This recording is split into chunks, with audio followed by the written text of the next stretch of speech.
വിദ്യാവിലാസിനിയായ മൂകാംബികമ്മയുടെ സന്നിധി ദേവിയുടെ പുഷ്പരഥോത്സവത്തിനായുള്ള ഒരുക്കത്തിലാണ്. ശങ്കരാചാര്യന് ദർശനം നൽകിയ ദേവി മഹാലക്ഷ്മി ഭാവത്തിലാണ് പുഷ്പരഥോത്സവ വേളയിൽ ഭക്തർക്ക് മുന്നിലെത്തുക. ക്ഷേത്രത്തിന്റെ വടക്കുഭാഗത്തായി ഒരുക്കിയിട്ടുള്ള രഥം ഉച്ചകഴിഞ്ഞ് പുഷ്പാലങ്കൃതമാക്കും. സുഹാസിനി പൂജയും രഥശുദ്ധി ഹോമവും കഴിഞ്ഞ് മിഥുനൻ രാശിയിൽ രാത്രി 9:45 ദേവി പുഷ്പരഥത്തിലേറി ക്ഷേത്രം വലം വയ്ക്കും. 21 ആണ് ഇവിടെ മഹാനവമി ചടങ്ങൊക്കെ നടക്കുന്നത്. 22 ദശമി, 23 ഏകാദശി ആയതുകൊണ്ട് 22 ദശമിയുടെ നവമി ഉപരി ദശമി വന്നു.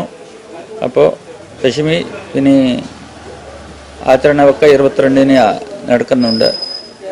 21 അഷ്ടമി പിന്നെ നവമിയുടെ ചടങ്ങ് രണ്ടും ഒന്നായിട്ട് നടത്തിയിട്ട് ഇവിടെ 21 നവരാത്രി സമാപിക്കുന്നുണ്ട്.